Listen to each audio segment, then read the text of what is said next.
Bonjour chers abonnés, j'espère que vous allez bien. Quant à moi, je me porte super bien.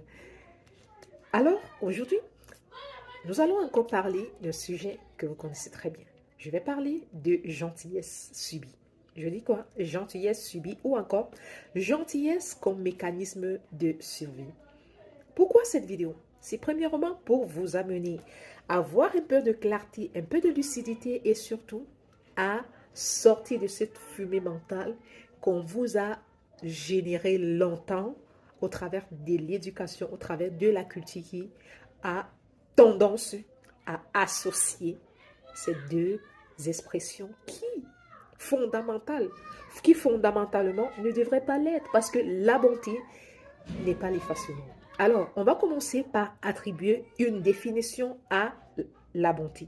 On va dire, la bonté, c'est simplement la capacité d'agir en considérant l'autre tout en restant aligné avec soi-même. C'est-à-dire ceci. Lorsqu'on parle de bonté, on va voir une personne qui est capable d'avoir de l'empathie pour l'autre, mais qui ne va pas s'ignorer, qui ne va pas ignorer ses besoins à elle parce qu'elle veut combler les besoins de l'autre. Pourtant, lorsqu'on est dans l'effacement, on est dans la minimisation, on est dans le fait de nier ses propres besoins à soi pour satisfaire l'autre ou parfois pour maintenir un lien, pour maintenir une relation ou encore parfois pour ne pas être rejeté.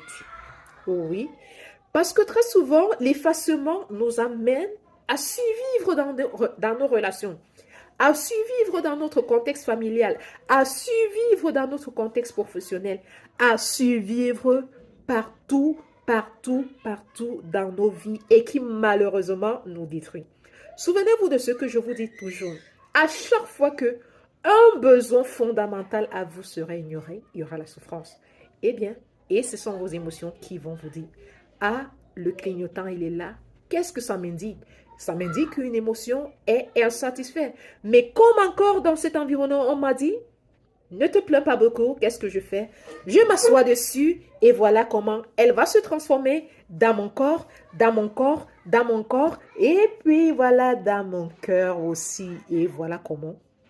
Au départ, j'étais quelqu'un de bien, mais finalement, je deviens quelqu'un de méfiante.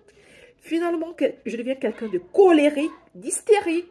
Pourtant, j'ai longtemps été une bonne personne et ça, je ne comprends pas. Alors aujourd'hui, sortez, sortez, sortez de l'effacement, entrez dans la bonté. Parce que la bonté,